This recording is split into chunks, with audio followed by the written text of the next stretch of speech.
Boa noite, estamos entrando no ar com a segunda live do Clube dos Mestres do Sagrado Pão. Semana passada, abrimos a nossa live falando com padeiros, gestor de padaria, proprietários de padaria. E agora a gente vai fazer a nossa segunda live com a linha feminina do clube. O clube tem a sua linha feminina, que é o Clube das Mestras do Sagrado Pão. E a gente vai fazer essa entrada aí com elas, com as meninas aqui, para fazer a nossa live de hoje. Eu vou chamar inicialmente Andréia Beltrão. Andréia, boa noite. Andréia é gestora da Padaria Dom Bosco aqui em São Paulo. Muito obrigado por estar participando e por dispor do seu tempo para falar com a gente. Muito boa noite, Luiz. Muito obrigada pelo convite. Espero poder contribuir aí com todos que estão participando. Obrigado. Agora eu vou chamar nossa segunda convidada de hoje, Thaís Nascimento. Olá, Thaís, boa noite. Boa noite, tudo bem? Você é da Padaria A Padoca, também de São Paulo, e foi a ganhadora, né, do concurso realizado pelo Clube das Mestras do Sagrado Pão. Sim, foi um prazer imenso participar do concurso, né? Espero poder aqui agregar um pouco do meu conhecimento sobre essa área vasta que é a panificação, né? E vamos aproveitar o bate-papo hoje. Beleza, muito obrigado. E agora eu vou chamar o chefe Carlos Andrade, que foi o criador, né? Que é o criador do Clube dos Mestres do Sagrado Pão. Carlos, boa noite, obrigado. Agradeço a você mais uma vez por dar a oportunidade de estar aí junto de você e das suas convidadas para estar conduzindo mais uma live. Boa noite. Boa noite, Luiz Rodrigues. Boa noite, Andréia Roldão. Boa noite, Thaís Nascimento. É muito honroso estar aqui presente com todos vocês. Boa noite aos nossos telespectadores aí do Brasil e do mundo, né? Eu quero falar para vocês que hoje temos muitas novidades. Não saiam daí. Ao sair daí também, não esqueçam de clicar no sininho, de se inscrever no nosso canal, tá bom? Eu sou o Carlos Andrade, padeiro, consultor técnico de panificação, sempre preocupado com a qualidade do melhor pão, que é o meu dever. Hoje vamos ter a honra e o carinho de... Vocês vão conhecer mais um pouquinho da nossa campeã, a padeira campeã 2020, que foi a Thaís Nascimento. Foi realizado o concurso do Sagrado Pão pelo Clube das Mestras, qual tive a oportunidade de iniciar essa ideia aí com alguns parceiros que eu tenho aí do clube. Agradeço aos parceiros. Quero dar boa noite e agradecer a todos os meus parceiros que ajudaram desde o início do Clube dos Mestres e das Mestras, e os meus parceiros também, que fazem parte e que acreditam no trabalho do Carlos Andrade, que incentiva, né, que patrocina, que me ajuda a levar não só pessoas profissionais, que nem a Thaís Nascimento, como outros também do sexo masculino, que são os padeiros, né? Hoje vamos ter a oportunidade, a Thaís vai falar um pouco da panificação orgânica, que é muito importante, fundamental, tanto para a saúde quanto para a vida de todos. Sim. Vamos ter também aí uma celebridade no mundo do empreendedorismo, né?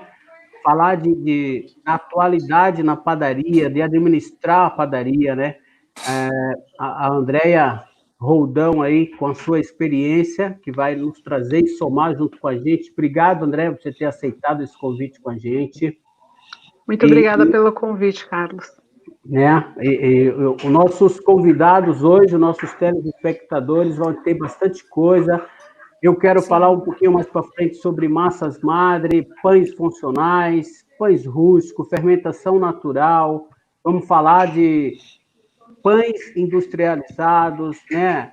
Os pães artesanais. Aqui é hashtag panificação brasileira. Luiz, começou. Está contigo. Inicialmente, eu quero me desculpar com a Andréia Roldão, que eu chamei de Andréia Beltrão. Minhas desculpas, Andréia, se ter errado seu nome.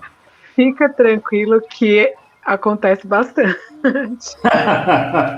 Não foi só você, não. Tá ok.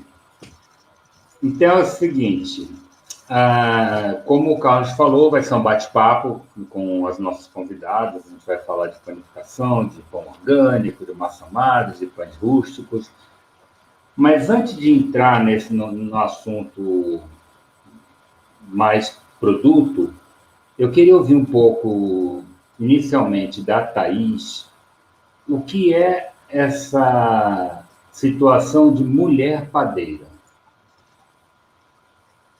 Bom, vamos lá. Bom, a entrada da mulher na panificação é um pouco complicada, né? No sentido do preconceito. Porque os padeiros geralmente olham a gente e falam, poxa, você vai aguentar pegar, tipo, 10 quilos de massa? Você sabe o que você está fazendo? Eu ainda muito jovem me inseri na área da panificação, então o preconceito foi redobrado, mulher e jovem, né? Então as pessoas me olhavam, eu já ouvi de um padeiro falando, acho que você deveria ser balconista, ia cair bem. Né? E eu falei assim, não, na verdade, meu sonho é ir para a França, estudar panificação de verdade, para mostrar para o brasileiro, né, a educar num paladar mais refinado para pães. Hoje eu acho que falta muito isso aqui.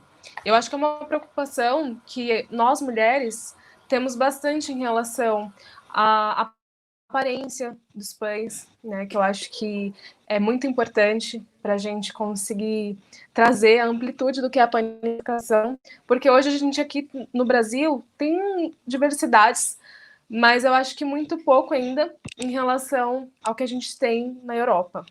Então, essa era a minha missão quando eu entrei, né, na panificação, continua sendo. A gente enfrenta preconceito, mas ao mesmo tempo eu sempre consegui me impor e me mostrar que eu tinha capacidade, eu estudei para isso, então acabei conquistando o meu espaço, né? André, como é que foi ter participado do concurso do Clube das Mestras Sagrado Pão?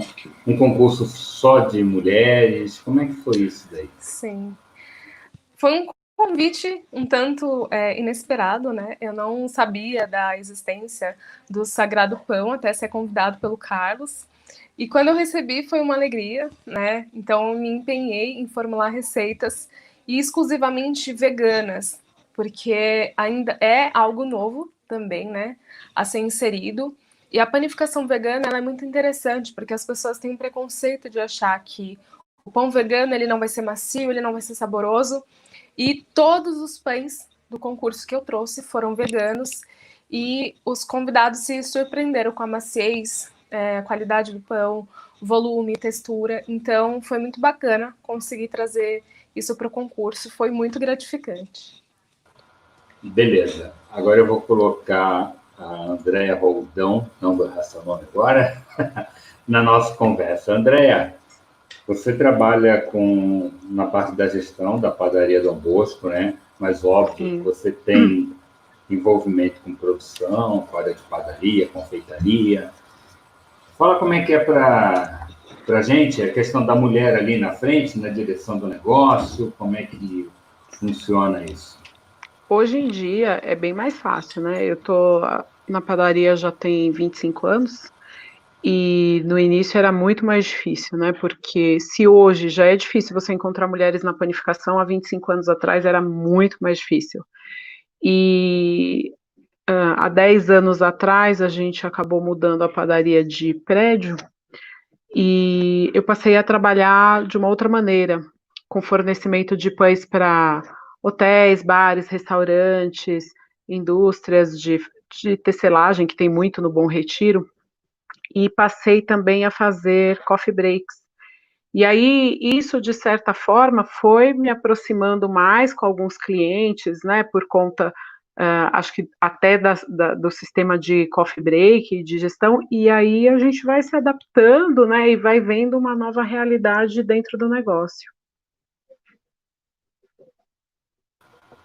Maravilha. Obrigado. Eu vou chamar agora o Carlos, colocar o Carlos aqui também na conversa. Vou colocar vocês três, né? Na realidade, daqui a pouco saio da tela.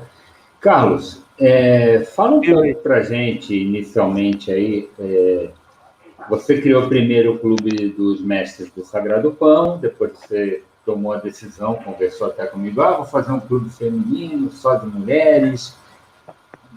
Dá um resuminho aí para a gente aí do que foi essa sua iniciativa que está aí hoje. Então, Luiz, primeiro assim, né, eu vou, hoje, 70% dos meus clientes que eu atendo, né, pelo o grupo Canuelas, Farinha Argentina, 70% é padaria. E nessas padarias tem muitos padeiros. E aí os outros 30% divide entre boulangerie, indústria de pão congelado, mercados, né? A gente sabe que a gente tem grandes redes de mercado aqui, não só brasileira, como americana, francesa e etc. E aí começou a me despertar o seguinte, né? Em alguns lugares, certo dia eu estava em um mercado, eu conheci uma padeira, e eu conversando com ela, ela falou assim, Carlos, eu tô querendo sair daqui, porque eu sou pouco valorizada e tal, e eu falei assim, bacana. Aí eu troquei telefone, né? E dali em diante começou a me despertar a curiosidade, que eu precisava fazer alguma coisa para que as mulheres fossem tão bem reconhecidas quanto os homens. Eu não estou aqui falando que os homens são mais reconhecidos, mas ainda tem um tabu aí, uma barreira, que muitos ainda empreendedores ou empreendedoras possam, de uma certa forma, ainda falar, mas a mulher, como que ela vai pegar um saco de farinha de 25 quilos, né? Antigamente isso existia muito. Hoje eu acredito que não mais, tá? Logicamente que eu não posso falar seguramente 100% a palavra do empreendedor, do panificador que emprega o padeiro e a padeira. Mas ainda é muito, a maioria ainda são do sexo masculino. E daí foi despertando curiosidade. Aí algumas padeiras, eu falei, olha, eu tenho essa ideia, eu já tenho um clube, né? Na época o clube acho que tinha 80 padeiros só. Eu comecei com 30, eu e o Douglas Salgueiros ali. Começamos com 30 e depois fomos fazendo mais alguns contatos. Aí, quando a gente estava na casa de 100, né, 150, aí fizemos o primeiro concurso masculino. E daí eu falei para algumas padeiras, a ideia inicial foi essa padeira. E depois comecei a divulgar isso, e aí convidei algumas pessoas, eu levei a ideia também para a sala de reunião da minha empresa e falei, olha, eu tenho essa ideia, o que vocês acham? Falou, Carlos, pode apostar na ideia. Aí eu falei com o Luiz Rodrigues, né? O Luiz Rodrigues falou assim, Carlos, essa ideia é excelente, vamos investir, vamos trabalhar essa ideia, que aí entrou os conhecimentos da Positivo Marketing, né? Que é do Luiz Rodrigues, outros parceiros que acreditaram e falaram assim, não, Carlos, você já fez o masculino, você vai fazer o feminino. Aí conversei também com um parceiraço aí, que é o senhor Esteve, do Senai, abraçou a ideia com braços abertos, né? E aí começou a surgir, e aí no Senai tem muitas professoras, né, que também padeiras mulheres, engenheiras, e aí eu fui para a indústria, conheci muitas mulheres, aí eu falei assim, não, vamos. Então a gente começou ali, acho que tinha 20 e poucas, não tinha nem 30 padeiras quando foi realizado o primeiro concurso. Eu confesso para vocês que não foi fácil, porque imagina, o Carlos Andrade tem 30 padeiras, e daí eu falo assim, olha, o mês que vem, na verdade, a nossa programação é sempre 3, 4 meses antes. Mas um exemplo, eu falei assim, o mês que vem vai acontecer um concurso e você está sendo convidada.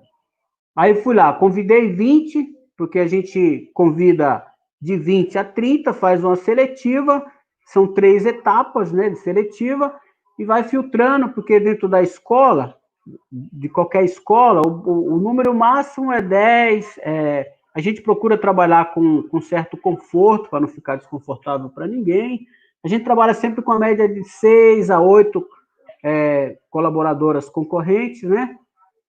E E aí o que aconteceu? Na primeira seletiva, de 20, 12 desistiram. Cara, eu coloquei a mão na cabeça, falei, Luizão, tô enrolado, velho, vou ter que arrumar mais umas aqui, vou correr para aqui, correr dali. Beleza, mas consegui. Aí fiz a primeira seletiva, onde 50%, 60% das candidatas desistiram, né? Porque eu falei, é no Dia Internacional da Mulher, é o Dia das Mães, vamos fazer alguma coisa que tenha a ver com o mundo das mulheres. Primeiro fizemos um mão na massa, um bate-papo ali para elas entenderem o que seria e o que é, né? E aí, daí em diante, Luiz, começou hoje já estamos com 52, 53 mulheres no clube. Logicamente, ainda não está igual aos homens, né? Os homens hoje a gente tem 250, né? Mas se a gente somar, 200 é padeiros, 50 é empreendedores, é diferente, né? Mas você vê que ainda tenho dificuldade. Eu tenho muitas mulheres que aí pra vocês terem uma ideia, tem mulheres que eu coloquei no clube dela, falou assim, Carlos, o clube das mulheres está muito parado, né? O clube das mestras, né? Que é onde só tem mulheres. Quer dizer, eu falo que só tem mulheres, mas tem o Carlos, o Luiz e o Rosivaldo, né? Que foram os padrinhos da primeira ideia, que abraçaram a ideia junto comigo. Falando nisso, mandar um abraço para o nosso amigo aí, nosso administrador também, o Rosivaldo Bispo, né? Então aí, Luiz, a gente começou, você está comigo junto desde o começo, né? Mais uma vez aí agradeço, que você sabe, é trabalho, eu te ligo 5 horas da manhã, te ligo meia-noite, então, de novo, né? Os parceiros, o grupo Canoelas Argentina, a família Naville, que sempre me apoia e fala assim, Carlos, pode fazer que a gente te dá o respaldo aqui. Então, é isso. Eu acredito nas mulheres, eu acredito que aonde a gente realizamos o concurso, o nosso time de jurados era composto por 2 mulheres, né? Uma professora, uma empreendedora, e o campeão, que é um padeiro do primeiro concurso do Sagrado Pão masculino. Quer dizer, é uma bancada composta por homens justamente por isso. E ele se surpreendeu, falou assim, cara, as mulheres estão superando, velho. Se a gente não ficar esperto, não se atualizar a cada dia, as mulheres vão passar o carro por cima da gente. Então é isso, as mulheres são capazes de coisas incríveis. Não que os homens não sejam, mas a realidade é o seguinte, o pessoal fala que a grande verdade é que metade do mundo é mulher, e a outra metade é filho, é a mãe, entendeu? Sempre está ligado ali. Então, a maioria é mulheres. E quando elas se determinam a fazer uma coisa bem, elas fazem muito bem, não adianta, entendeu? Eu sou homem, sou padeiro, né? Estou me preparando para que elas não passem o carro por cima de mim, mas admito. Maravilha, Carlos. Antes da gente passar para uma próxima pauta, eu vou ler alguns comentários que a gente já tem aqui, vou passar para vocês.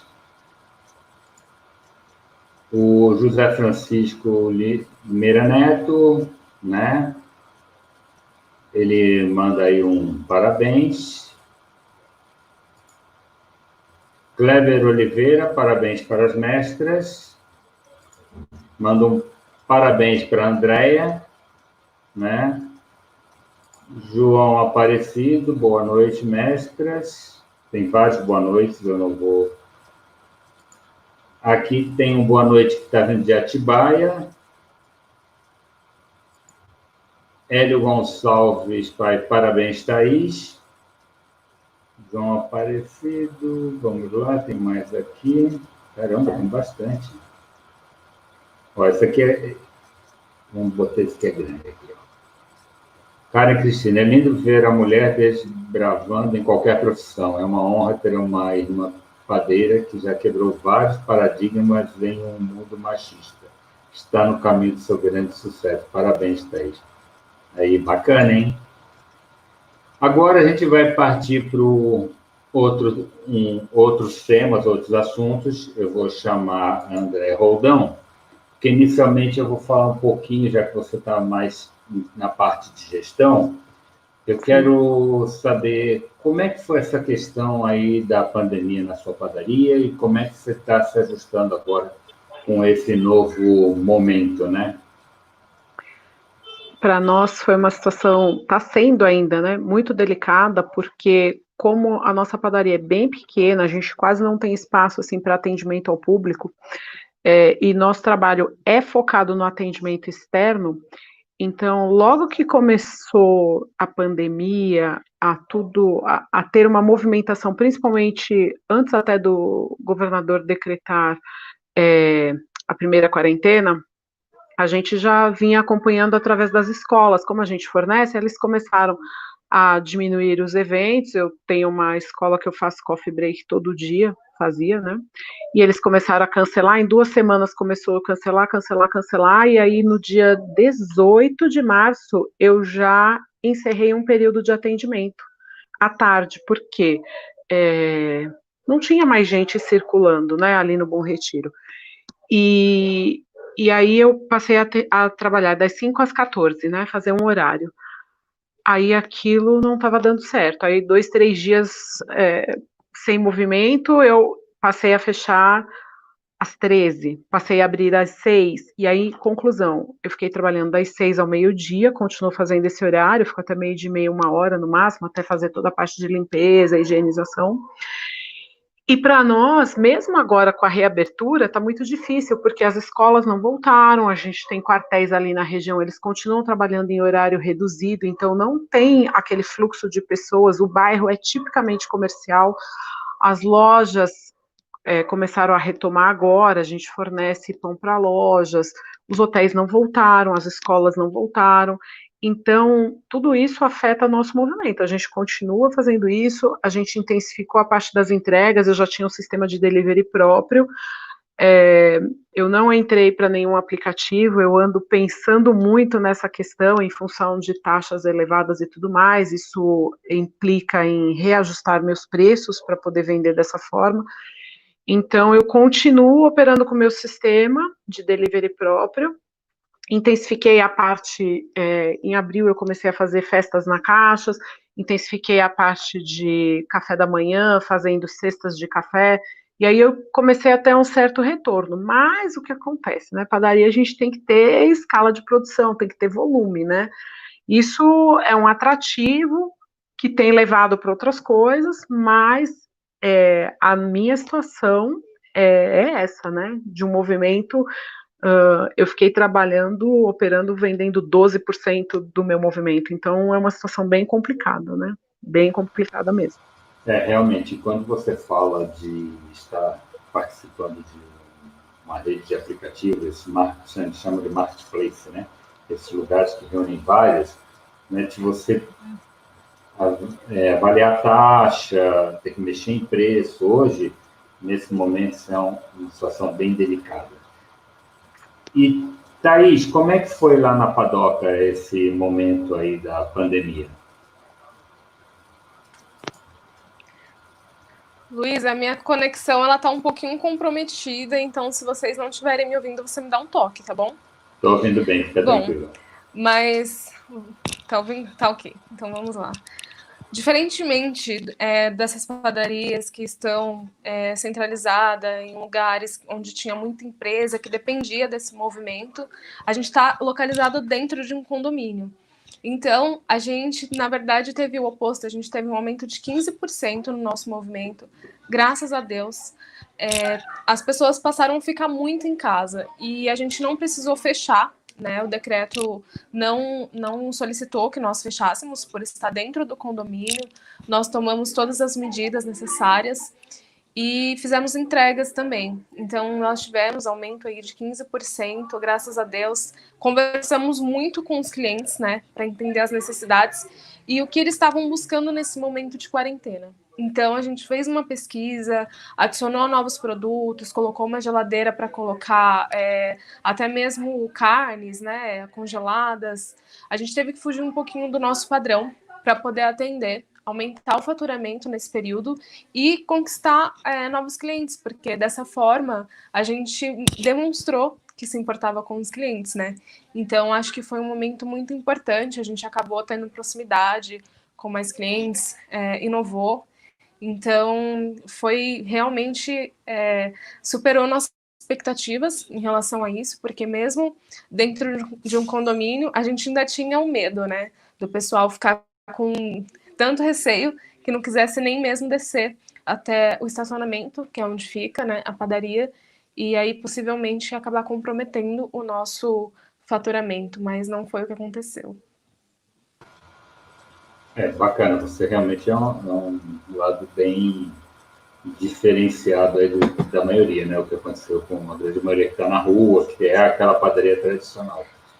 A Exato. gente tive acesso a informações e realmente, assim, quem tinha um foco bem mais direcionado para padaria no conceito tradicional de produção de pães, sofreu um pouco menos quem já está com uma padaria que tem um foco mais, uma área mais comercial, uma loja que atende muito mais variedades, né? Acabou sofrendo um pouco mais de quem era mais focado no pão. Exatamente.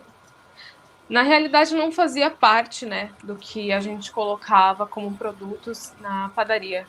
Porém, muitos clientes nos pediram para trazer coisas que ajudassem eles a não ter que sair para ir no supermercado. A gente lá dentro hoje é uma padaria e conveniência, né? Então a gente conseguiu trazer esses novos produtos, acabou aumentando o fluxo de pessoas, as pessoas se interessaram mais em visitar a padaria para buscar coisas do dia a dia, porque acaba tendo, né? Faltou um leite, tem lá na padaria. Faltou um leite condensado, tem lá na padaria. Então, essa solicitação foi atendida, acho que por isso que a gente conseguiu, né, ter um aumento aí de 15% em relação ao nosso faturamento. Porque nós tivemos um contato muito próximo com o cliente e entender qual era a necessidade dele nesse momento. Entendi. Vou aproveitar aqui, tem uma pergunta para você, Thaís. É muito grande o índice de delicatessen dentro de condomínio em sua cidade? Wellington Gonçalves. Desculpa a minha ignorância, mas eu não sei o que significa delicatessen. Eu aqui também não entendi direito, não. Pensei que você, talvez, índice de delicatessen talvez seja parte de confeitaria. Olha, na realidade, nós temos ali a confeitaria do dia a dia tradicional muito bem feita. Apresentei até para o Carlos, né, o sonho, nossa Carolina, bolos recheados. Então, assim, apesar de estarmos dentro do condomínio, essa é uma preocupação que ainda existe, da gente manter um produto de altíssima qualidade, independente de onde eu esteja, né? Essa foi uma tarefa que eu coloquei para mim, olha, não importa aonde eu esteja localizada, dentro de um condomínio, num bairro residencial ou num bairro nobre, o meu produto vai ser de qualidade. Então, assim, hoje a gente, o pessoal procura muito a nossa confeitaria, tem uma padaria bem grande ao lado, né? Mas o pessoal fala, caramba, o produto de vocês, apesar de ter pouca variedade, porque a gente não tem aquela padaria com a vitrine super extensa, de doces, é tudo de muita qualidade, porque são reposições de 3 vezes ao dia, por exemplo. Então nunca fica produto ali o dia inteiro, nunca fica produto de um dia para o outro, por exemplo. Eu entendo, acho que ele tenha perguntado sobre o desperdício, eu não sei se tem relação com isso, depois a gente pode até perguntar para ele. Tá, mas ok. O meu é bem baixo. Maravilha. A gente consegue ter esse controle exatamente por ter uma produção um pouco mais enxuta para manter a qualidade. Maravilha, eu vou chamar o Carlos Andrade agora. Carlos, antes de você falar, tem aqui Helene de Souza Andrade, parabéns, Carlos Andrade, o melhor em panificação. Né? Salve, salve, obrigado. Tá ok. Um abraço aí, um beijo para Eliane Andrade. Tá. Carlos, como o próximo assunto que eu vou puxar aqui, eu quero falar sobre pães rústicos, né? Eu vou colocar você e as nossas convidadas na mesma tela. Certo. E eu deixo você tocando isso, que essa parte eu não entendo, eu sou como. Rapaz, mas você já falou muito bem. Essa é a nossa praia, Luiz. Então vamos lá, vamos iniciar falando sobre pães rústicos, tá? Andréia, Thaís. Primeiro, eu quero abrir falando, né, dando uma dica para o empreendedor industrial, para quem trabalha na indústria do pão congelado, né, para quem trabalha no supermercado, porque hoje eu visito padaria, indústria de pão congelado, supermercado, e a padaria artesanal, né, que na Europa, né, em alguns países, eles chamam de boulangerie. A boulangerie, acho que pode ser até o que o Hélio Gonçalves colocou ali, que seria delicatesse. Pode ser boulangerie, que são uma fábrica, uma padaria artesanal, onde se trabalha muito com fermentação natural. Então, assim, eu vejo hoje que as indústrias, eu vejo hoje que as indústrias e os supermercados também, desde o Big até o mercado com 50, 100 checkout, eles exploram muito a panificação natural, a panificação artesanal. Eu tenho aqui uma massa madre, né? Essa massa madre eu tive a oportunidade de desenvolver ela com o Éder de Moraes, da Blend for Bakers, é o nosso Oxon, origem e tradição francesa. Não sei se vocês conseguem ver aí. Ox, origem e tradição francesa. Essa foi elaborada pelo Carlos Andrade, pelo Éder de Moraes, e por um dos melhores padeiros do mundo, que em breve vocês vão conhecer o nosso bate-papo. E aqui eu tenho a minha criança, que eu crio já desde o meu início de panificação, né? A minha massa madre, né? Que é também natural. Eu alimento ela a cada 2 dias, no máximo 3 dias. E eu acho que esse mundo de fermentação natural, de pães artesanais, pães rústicos, eu estou admirando muito as mulheres que estão assando pães na panela, que está ficando maravilhoso, né? Eu não comprei a minha panela ainda, eu asso meus pães aqui nas formas Marquipan, do meu amigo Eduardo, né? Eu uso meu Baneton, eu uso formas, na panela ainda não tive a experiência de assar. Mas o que eu quero falar é isso, a panificação artesanal. Fugir um pouco do pão, onde o pessoal usa mais, né, o sistema mais industrializado. Esse é um pão de mercado, né? O pão de uma rede ex-americana e agora é brasileira. É importante saber também que com a massa do pão a gente consegue fazer a sobremesa, né? Aqui tem uma barrinha de cereais, né, que eu fiz. Tem 35% de carga, né, de castanha, amêndoa, uvas passas, uma pitadinha de mel. Então, além do pãozinho, além do tradicional, eu vou deixar a Thaís falar de pães macios e orgânicos, tá, Thaís? Que você é craque nisso. Mas o que eu quero falar é que, assim, a gente consegue, além do pãozinho tradicional, claro, o nosso pão rústico, né? A gente consegue saborizar ele com 20%, 30% de carga. A gente consegue colocar sabores, grãos integrais. E eu quero falar da panificação funcional também, além do orgânico, tá, Thaís e a Andréia? Vocês podem dar continuidade. Eu estou aqui para qualquer dúvida, claro, não só de vocês, como dos nossos telespectadores também, nossos carinhosos aí seguidores. Pode continuar você, Thaís. Bom, se me permite, Andréia, eu vou falar um pouquinho. Bom, claro, a tua especialidade. A panificação...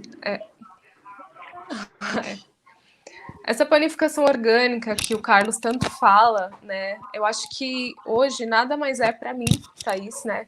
Do que uma panificação onde a gente não coloca esse tanto de aditivos que se foram criados aí no mercado da panificação por algumas empresas, que acabam tirando um pouco do... não digo o trabalho artesanal, porém, acho que acabou prejudicando, né, o paladar de você sentir o gosto de um pão feito com ingredientes naturais. Hoje é muito comum por aí você encontrar um pão de milho que não tem nem 1% de milho, né? Na verdade, existem aí corantes e saborizantes artificiais e uma quantidade aí talvez um pouco mínima de manteiga, que às vezes também não é manteiga de verdade, né? E ovos para deixar essa massa um pouco mais macia. Mas eu acho que isso prejudicou um pouco o paladar do pessoal brasileiro. Então, a minha panificação, ela realmente vai ingredientes de verdade. A gente faz pão de milho com 35% de milho. A gente faz pão de cenoura com 30% de cenoura. Então, isso é importante, porque as pessoas consomem e na hora elas já falam, esse pão é diferente. Né? Eu nunca tinha consumido um pão de milho que tivesse sabor de milho. Eu não utilizo corante, porque a gente tem ovo, manteiga, milho, cenoura, tudo isso dá uma base para dar cor para o pão, né? Deixar ele bem estruturado. Para as pessoas que utilizam muita química no pão também, às vezes perde um pouco da oportunidade de conhecer técnicas que ajudem nessa maciez do pão. Vocês devem conhecer, né, a técnica do Tanzone, onde a gente faz com 8% da farinha da massa, faz aquele mingauzinho na panela com leite, né? E no final dá um resultado extraordinário de maciez do pão. Então você pode apertar, ele vai voltar completamente para o lugar, né? Então acho que isso muito é muito usado, importante. essa técnica é muito usada na tentando resgatar. Também, né? Sim, essa técnica é muito usada pelos chineses e eu acho muito interessante, né? Quem quiser depois saber um pouco sobre a técnica, algum padeiro que esteja aqui embaixo, eu estou disponível para falar. Eu utilizo porque ela aumenta o shelf life do pão, deixa ele mais macio, mais saboroso, né? A casca do pão, ela tende a ficar mais lisinha, não cede muito, né? Porque às vezes quando ele passa um pouquinho do tamanho, ele acaba ficando aquele pão enrugadinho, que não é muito legal. Mas é isso, Carlos. Eu acho que essa panificação orgânica tem muito a ver com ingrediente de verdade no pão. Legal. Você falou, a importância é isso, né, Andréia? A gente saber que quando você come um pão, né, de milho, de cenoura, de beterraba, de espinafre e por aí vai, que ele tem 35% de vegetais, né, de legumes, não dá para se comparar, né, a alguns pães industrializados, até grandes marcas que tem no mercado. Os caras falam que é o sabor, e quando você compra, que você põe na mesa, que você vai comer, você se decepciona, né? É terrível. Andréia, tá contigo.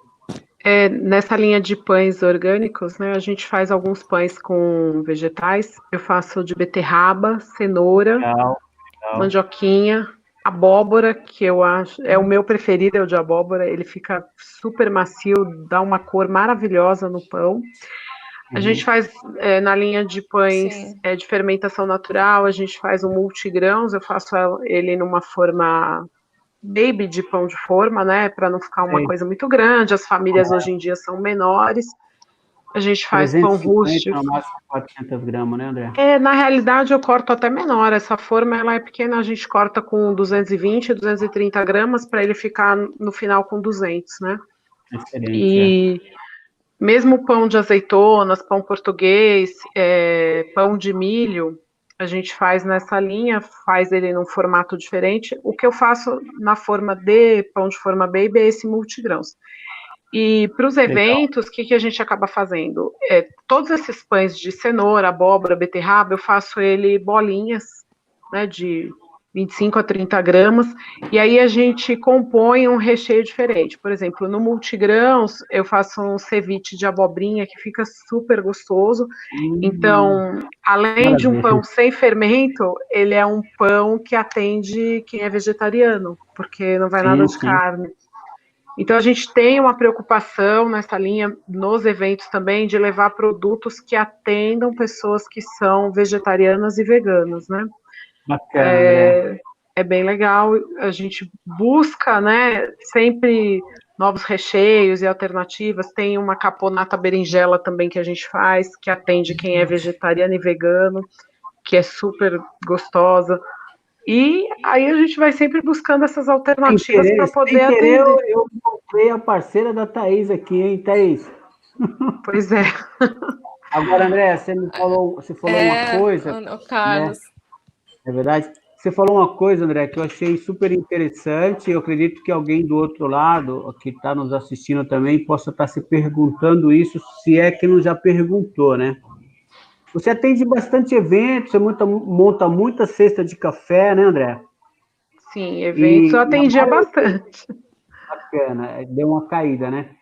E me diz uma coisa, você concorda que as famílias brasileiras estão diminuindo e que a gente precisa apostar mais na monoporções e nos produtos menores? Sim, isso é um fato que já vem acontecendo há anos, né? E hoje em dia você vê famílias aí que têm um filho. E Então, não quer saber não, de segundo. não, são poucos os que têm dois, né? E eu lembro quando era criança, nós éramos em três, né? Depois, quando eu já estava maior, minha mãe até teve mais uma filha. Mas os meus tios, a maioria tem 5 filhos, né? Eu não vou Depois, nem falar que eu tenho 15 irmãos, viu, Andréia? Depois eu falo, deixa pra lá. e hoje em dia a gente passa a ver isso e as padarias têm que se adaptar. Então, a gente trabalha com esses pães menores, eu procuro trabalhar de manter pães nessa faixa aí de ficar com 200 gramas. E tem gente que compra um pão e come inteiro à noite, um pão desse rústico. Mas tem gente que não, né? Eu mesma, eu trazia para casa, meu marido comia um inteiro, né? É uma E pena. A gente, como panificador, né, como padeiro, falando como padeiro, a gente entende que quando os pães, as peças são menores, a gente acaba perdendo em suculência, em sabores e tudo mais. Mas essa é a realidade, a gente precisa se adaptar, né? E aí é que nem a Thaís falou ali no começo, ali, em vez da gente usar 30 de vegetais ou de legumes, a gente vai ter que usar 35, né? Porque quando as peças são menores, é como se ele evaporasse mais e perdesse mais o sabor, né? Isso é importante. Agora, uma coisa interessante, pois Sim, não, Luiz? exatamente. Não, como eu sou o cara que come pão, eu não Certo. sei fazer É pão. muito importante. A gente precisa de você e muitos comedores de pães. Então, rapaz, eu estou vendo vocês falarem aí de pão orgânico, pão de um tipo, pão de outro, e você entrou nesse assunto de monoporções, né, que realmente o perfil do consumidor mudou bastante, mas eu queria puxar um pouquinho isso ainda para essa área da produção, fazer esses pães. Não dá para ser produtos em grande escala, ou hoje a gente já pode trabalhar com uma escala um pouquinho mais maior em número de quantidades de produto? Andréia, contigo. Pode responder, eu deixo.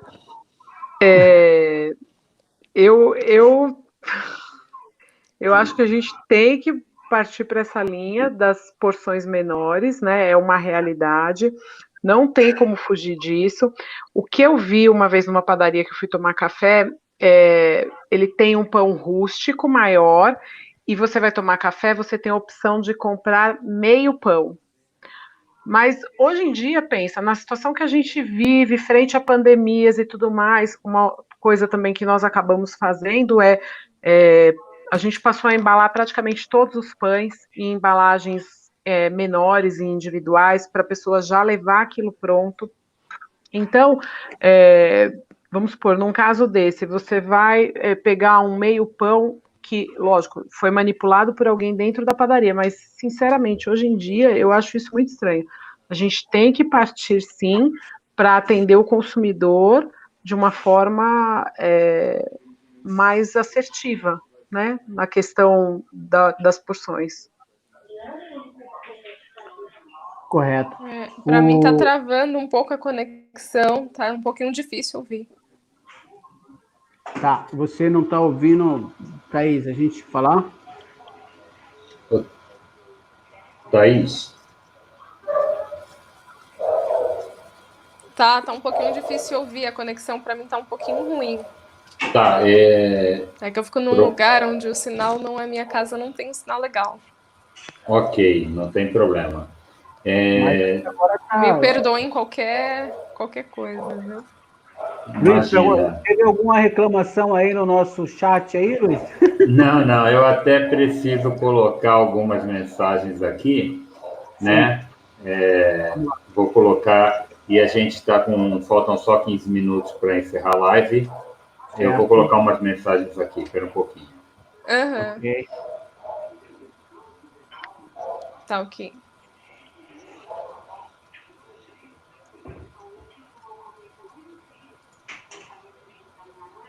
O Hélio, queremos sim saber, muito bom essa panificação orgânica. Da próxima vez queremos ver uma mesa desses pães feitas por André e Thaís. E quem sabe em um stand na Cipan 2021 para degustarmos.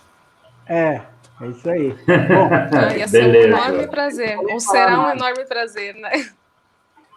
E de preferência, né, Luiz, vamos aí, tem alguns parceiros aí que já está, inclusive... Edson Vieira, parabéns a essas guerreiras, realmente estão de parabéns mesmo. Obrigado, Deixa eu ver mais aqui. Falaram aqui para mim, Luiz, comer faz parte. Eu sei, né, que a única coisa, em termos de pão, que eu sei fazer é essa, né? Acaba fazendo parte mesmo. Para a gente dar continuidade, e temos agora um pouco menos de tempo, vocês vão falar um pouco de... Apesar que vocês falaram já de massa madre, de pão rústico, de pão orgânico, eu queria só que direcionasse um pouco o bate-papo aí de vocês, que eu vou deixar vocês falando dessa parte técnica, né? Que eu volto a dizer que eu sou como. Qual é essa linha de orgânico? Eu acho que a Thaís pode começar falando inicialmente. O perfil de negócio dela é um pouco mais próximo disso, né? Como é que você sente o consumidor com essa questão orgânico, rústico, massa madre? E, Andréia, também quero que você fale sobre isso, né? Como é que você sente seu consumidor? E, Thaís, como é que o consumidor está com relação a isso? Bom, eu acho que é um pouco de nossa missão como padeiros e padeiras, né, de inserir um pouco dessa panificação orgânica e natural para os nossos clientes. Essa aceitação, hoje, ela é ainda um pouco relutante, né, por parte dos clientes, por não saber exatamente quais os benefícios do pão de fermentação natural ou um pão orgânico, que tem o seu sabor muito mais acentuado, a sua digestão é muito mais fácil de ser feita, né? Tem sabores novos nessa panificação orgânica e artesanal com a massa madre.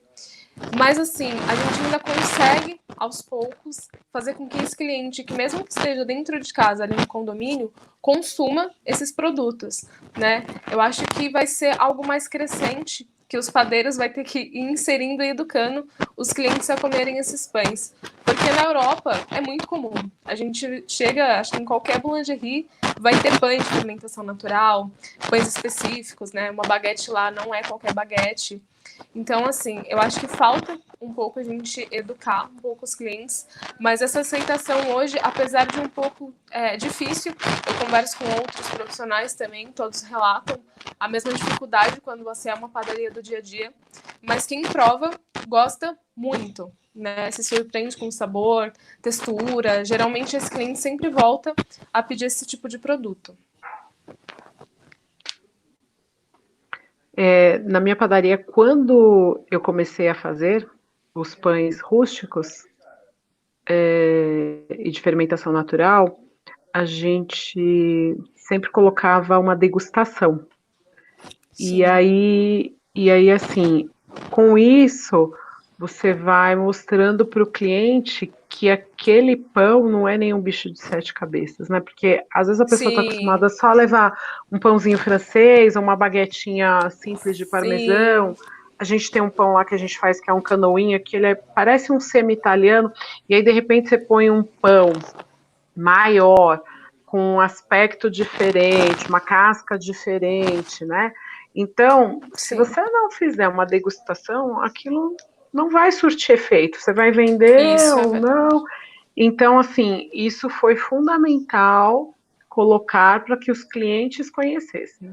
Então, saía o pão quentinho, saía o pão, ia lá, já fatiava e oferecendo para o cliente, principalmente pão de azeitonas, fazia e acabava. O português também, com azeite, que aí é um pão que tem uma característica, né, um aspecto diferente, mas o sabor dele não altera tanto. E aí a gente fez alguns pães, por exemplo, de abobrinha com peito de frango, a gente fez umas variações nessa linha de fermentação natural. E aí esses recheados, eles acabam tendo uma resistência um pouco maior, porque o pão, o de azeitonas ou o de azeite, o português, a pessoa já remete a um pão italiano, então ele tem uma aceitação maior, né? Isso foi o que aconteceu lá na nossa padaria. Eu Bacana. acho, Andréia, não sei se você concorda comigo, né? Até do que você estava falando sobre reduzir porções. A gente, no começo, fazia aqueles pães com 400 gramas, que ele tinha um volume bem grande no final, claro, fica um pão lindo, mas você tem que cobrar o preço por esse produto artesanal, que levou um tempão para fermentar, você usou um produto de primeira qualidade. E nem sempre o cliente, ele quer pagar o preço para ter esse pão todos os dias, né? Ele quer algo mais acessível ali para o dia a dia. Então, essa redução da porção, a gente fez com que a aceitação fosse maior. Então, acho que isso também é uma estratégia bacana para a pessoa provar. Ela não vai comprar nenhum pão de 400 gramas, mas vai ser um pão ali de 100 gramas, onde ela vai provar, e se ela encontrar maior, possivelmente a aceitação já vai ser outra, né? Porque ela conhece. Sim, certeza. Eu vou trazer o Carlos por uma questão. Carlos, como é que está a qualidade da farinha para que a indústria, né, ou para que as padarias consigam ter, porque esses produtos precisam de uma farinha de qualidade, os produtos que são, que partem da linha orgânica, rústicos, eles necessitam, e o ideal é que tenha uma farinha diferenciada mesmo, porque o valor do produto é diferenciado, né? Isso tudo tem que estar dentro do que a gente chama aí da experiência de consumo do cliente, né? Ele vai sentir tudo isso. Como é que está a questão da farinha agora, com relação a isso? Correto. Então, Luiz, assim, como artesão, né? Falando como padeiro artesão, inclusive muitos padeiros, acredito que no Brasil, possam até ter desistido de fazer pães rústicos, pães de fermentação natural, pães orgânicos, pães artesanais, por esse motivo. Por quê? As nossas farinhas nacionais ainda não dá um pão de qualidade, principalmente quando se trabalha com fermentação natural, por exemplo, com a massa madre, né? Que a gente tem, que a gente vai adicionar de 20% até 30%. Então, assim, as farinhas nacionais não atingem. Hoje, né, eu trabalho com uma empresa argentina, a gente sabe que de 70% até 90% do trigo hoje no Brasil é argentino. Mas, mesmo assim, ainda não se dá para tirar uma boa baguete francesa com a nossa farinha nacional, brasileira e argentina. Tem dois caminhos. Não dá para fazer mágica. A verdade é o seguinte, se você tem um pão de qualidade, suculência, crocância, né? E você agrega sabores, você coloca uma carga nele, recheios, enfim. Se o cliente come esse produto, ele vai gostar, ele vai levar. E isso tem um preço, né? Eu falo que é assim, é que nem eu não sei como é que é a indústria do pão congelado, como é que os caras conseguem. Os caras dos pães congelados são muito bons. Por que são muito bons? Porque os caras oferecem serviço, produto, oferece tudo pelo preço. Você pode pesquisar hoje que é um dos preços mais baixos. Os caras trabalham. Os caras são super-herói, a indústria do pão congelado. Mas a gente voltando para, não sei se eu posso falar indústria, né? Mas o mercado artesã, não dá para fazer mágica.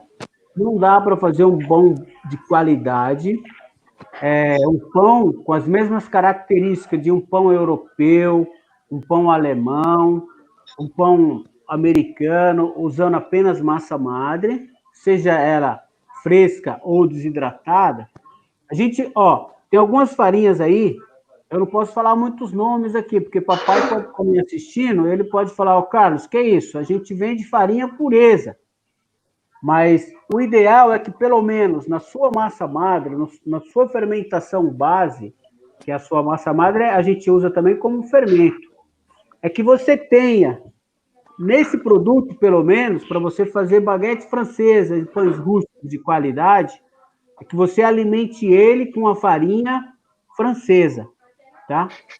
Ou uma farinha italiana.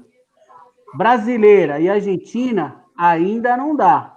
A gente precisa de um W para trabalhar tranquilo, acima de 400, só para vocês entenderem. Então, Luiz, espero que tenha respondido tecnicamente aí. Isso dá assunto, né? Na realidade, quando você entra nessa questão da farinha,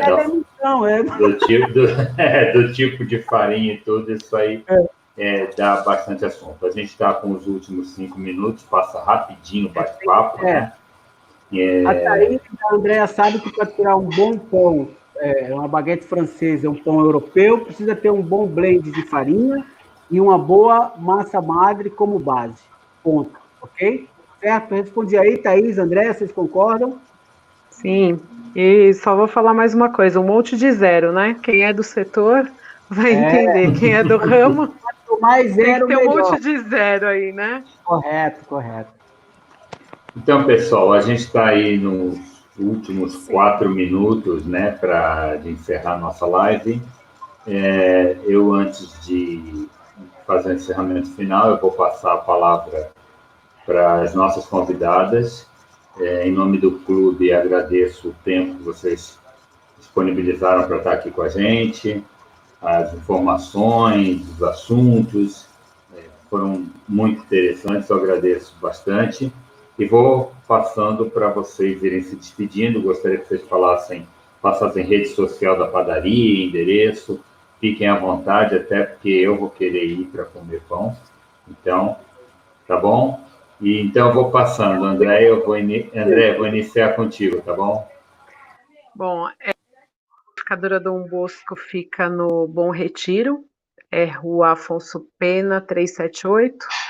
Nossas redes sociais, a gente está no Facebook e no Instagram, como Panificadora Dom Bosco. Segue lá, acompanha, a gente sempre posta as novidades. E para quem quiser um contato mais próximo, nosso WhatsApp é 98659-6633. Manda um oi lá, fala quem é e a gente mantém contato, tá bom? Muito obrigado pelo convite em participar do clube primeiro, né? E depois de participar da live aí, para a gente poder contar um pouquinho da nossa experiência nesse dia a dia maluco aí da padaria. Valeu, muito obrigado. Thaís, agora é com você. Bom, Luiz, para mim foi um prazer estar com vocês aqui hoje. Carlos, muito obrigada pelo convite. Se vocês quiserem conversar um pouco mais comigo sobre essa panificação orgânica, artesanal e vegana, eu sou super interessada no assunto e sempre gosto de me aprofundar para descobrir novas versões de pães com essas opções. Eu me encontro no Instagram como Thaís Nascimento, a gente tem nossas redes sociais também, a Padoca, depois seguem lá. Se quiser me chamar no direct também, fiquem à vontade. Vou passar meu número aqui também para quem quiser trocar alguma informação comigo. Se tiver curiosidade, anota aí. É o 95928-9229. Então, qualquer coisa, eu estou super disponível. Adoro passar conhecimento e trocar experiências. E foi um prazer enorme estar aqui com vocês hoje, viu? Muito obrigada. A gente que agradece. Carlos, agora fique você e suas convidadas para as considerações finais. Eu quero agradecer as duas convidadas. Sei que vocês abriram mão de alguns deveres para estar aqui, não só com o Carlos, mas com todos os nossos telespectadores, com todas as nossas membros também do Clube das Mestras, Clube dos Mestres. Obrigado, meninas, vocês estão de parabéns, mandaram muito bem, tá bom? Eu quero agradecer também ao meu amigo aqui, Augusto César de Almeida, que fez aqui o Fotos e Vértices, um dos melhores livros da comunicação brasileira, livro. Quero agradecer ao grupo Canuelas, à família Naville, agradecer aos parceiros aqui, Marquipan, Peide Pão, Pão Companhia, né? Eu tenho aqui o meu amigo aqui da CIMAP, Prática, o Ângelo, Rosivaldo aqui e a Stephanie da CIMAG. Quero agradecer a todos, tem muitos parceiros, a Bom Dia Padaria Cris, a Blend for Bakers, o meu amigo Éder. Quero agradecer a todos que acreditam no nosso trabalho, e são por causa de vocês que acreditam no trabalho do clube e da equipe. Quero agradecer toda a equipe que tem essas pessoas maravilhosas aí, que as meninas brilham, e logo em breve vamos ter novidade para a semana que vem. Aguardo todos vocês numa próxima. Que o Papai do Céu nos abençoe. Tchau. Amém. Pessoal, eu vou encerrar então. Boa noite, obrigado, Carlos, pela oportunidade mais uma vez de estar aí conduzindo a live aí do clube. É um prazer conhecer, a Thaís participou do concurso, a Andréia, estou conhecendo agora, a Andréia Roldão. Muito obrigado, tá? Mais uma vez por terem participado. Obrigado, Carlos. E uma boa noite a todos. Estamos encerrando a segunda live do Clube dos Mestres do Sagrado Pão. Boa noite. Obrigado, Luiz Rodrigues. Boa noite, obrigada.